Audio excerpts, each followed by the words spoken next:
संसद में महिला आरक्षण बिल पास न होने के बाद सियासत अब संसद के अंदर से लेकर सड़कों तक पहुंच गई है। एक तरफ विपक्ष इस बिल के गिरने को अपनी बड़ी जीत बता रहा है, तो वहीं दूसरी तरफ केंद्र सरकार और बीजेपी इस मुद्दे पर आक्रामक रुख अपनाए हुए है। दोनों पक्षों के बीच बयानबाजी तेज हो गई है और राजनीतिक माहौल पूरी तरह गर्मा गया है। बीजेपी इस पूरे मामले को महिलाओं के अधिकारों से जोड़ते हुए विपक्ष पर तीखा हमला बोल रही है। पार्टी के नेताओं का कहना है कि विपक्ष महिलाओं को बराबरी का हक नहीं देना चाहता और इसी वजह से इस बिल का विरोध किया गया है। केंद्र से लेकर बूथ स्तर तक बीजेपी के नेता अब इस मुद्दे पर जनता के बीच अपनी बात रख रहे हैं। इसी कड़ी में बीजेपी युवा नेता रवि गुप्ता ने भी विपक्ष पर जमकर निशाना साधा। इन 24 न्यूज से खास बातचीत में उन्होंने कहा कि महिला आरक्षण जैसे महत्वपूर्ण मुद्दे पर विपक्ष का रवैया बेहद दुर्भाग्यपूर्ण है। उनके मुताबिक ये साफ दिखता है कि विपक्ष महिलाओं को बराबरी का मौका देने के पक्ष में नहीं है। रवि गुप्ता ने सिर्फ महिला आरक्षण ही नहीं बल्कि राज्य सरकार के अन्य फैसलों पर भी अपनी प्रतिक्रिया दी। उन्होंने 1 मई से ऑटो रिक्शा चालकों के लिए मराठी भाषा को अनिवार्य किए जाने के फैसले का समर्थन किया और कहा कि स्थानीय भाषा का सम्मान होना जरूरी है। साथ ही हॉकर्स के खिलाफ चलाए जा रहे अभियान को लेकर भी उन्होंने कहा कि ये शहर के व्यवस्थित विकास के लिए जरूरी कदम है। आइए देखते हैं क्या कुछ कहना है बीजेपी नेता रवि गुप्ता का। बड़ी जीत नहीं है, उनकी सबसे बड़ी हार है। और जिस तरह विपक्ष ने रणनीति बनाकर जो विरोध प्रदर्शन किया, महिला आरक्षण बिल का जो विरोध किया, एक निंदनीय है। क्योंकि महिला विरोधी इससे साबित होता है कि विपक्ष महिला विरोधी है। और इतनी विरोध करने के बाद जो 2/3 बहुमत आना चाहिए था, संविधान संशोधन था। बिल होता तो बिल पास होने में समय नहीं लगता, हम तो बहुमत में है, लेकिन ये संविधान संशोधन था, 132वां संशोधन था। तो संशोधन करना था और 2/3 बहुमत होना चाहिए था, लेकिन विपक्ष ने इसका विरोध किया और इसका जवाब जनता देगी, महिलाएं देंगी। महिला विरोधी है, महिला विरोधी विपक्ष है, उन्होंने इस बिल का विरोध किया, तो ये बहुत निंदनीय है। इसका तो विरोध होना चाहिए और इनको विपक्ष को इसकी सज़ा जरूर मिलनी चाहिए और ज़रूर मिलेगी। देखिए, महिला आरक्षण बिल जो आज फेल हुआ है या जो पास न हो पाया, 2/3 बहुमत होना चाहिए था, जिसके कारण 2/3 बहुमत 298 ही मिला है और जिसकी वजह से नहीं हो पाया।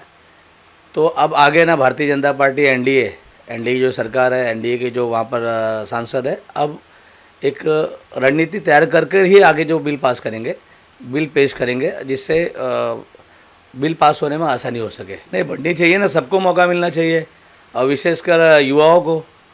अब 541 सीट है, अभी बढ़कर 2/3 मतलब 1/3 बढ़ने के चांसेस है, तो लोगों को मौका मिलेगा। और क्षेत्र जो बड़े बड़े क्षेत्र है, 50-50 किलोमीटर या मतलब 50 बाय 50 किलोमीटर, 2500 स्क्वायर किलोमीटर के जो क्षेत्र है, छोटे हो जाएंगे।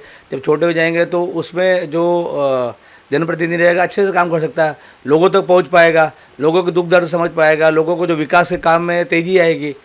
उसके बारे में क्या कहना है आप, उसके बारे में लोगों से पूछो, लोग बताएंगे कि किसी जोकर ने किसी एक यशस्वी प्रधानमंत्री को जादूगर कहा, और जादूगर तो है ही, वो गलत नहीं है। लोगों के मन उन्होंने जीत लिया जादू से, उनके काम के जादू से उन्होंने लोगों का मन जीता है, तो जादूगर है ही है।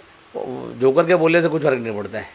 देखिए, जो यहाँ के मुंबई कर है, जो बहुत कई सालों से यहाँ पर हॉकर्स है, उसके विरोध में नहीं है भारतीय जनता पार्टी।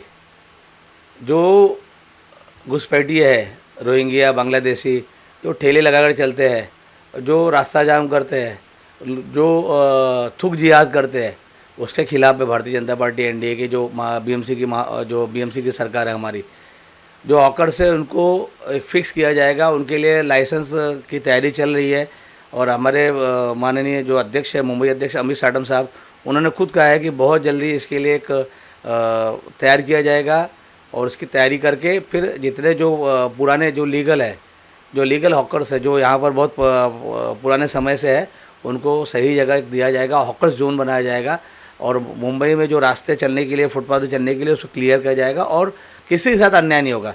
जो हॉकर्स एक्चुअल हॉकर्स है, जो यहाँ पुराने हैं, उनको उनका हक दिया जाएगा। मराठी नहीं, जीआर नहीं आया अभी तक। मराठी बोलो, पढ़ो और लिखना, तीनों, तभी जाकर आपको जो है आपका लाइसेंस और बैच पास होगा। देखिए, जीआर नहीं आया है और किसी एक ने कहा है अभी सरकार की तरफ से कुछ नहीं है, भारतीय जनता पार्टी सरकार की एनडीए की तरफ से, महायुति की तरफ से कुछ ऐसा आदेश नहीं आया है। सिर्फ एक मिनिस्टर है, उन्होंने कहा है, उन्होंने अपना मत व्यक्त किया, उन्होंने कहा कि ऐसा करूँगा, ऐसा करना चाहिए उन्होंने कहा, लेकिन इसका जीआर कहाँ आया है? जब जीआर आएगा तब देखा जाएगा।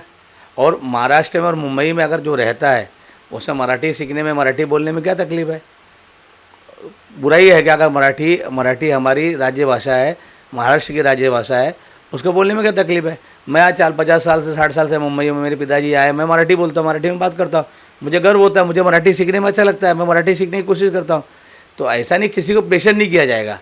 हाँ सीखो, आपकी मर्जी है, आपकी इच्छा है। और क्या है कि मुंबई में और मुंबई छोड़ के हर शहरों में आप जाओगे, अब मराठी सीखोगे, मराठी से बात करोगे, अगर घूमना है, किसी से बातचीत करना, तो मराठी सीखने में मीठी भाषा है, बोलने में अच्छा लगता है। जैसे उत्तर प्रदेश के लिए भोजपुरी मीठी भाषा है, वैसे महाराष्ट्र के लिए मराठी भी मीठी भाषा है।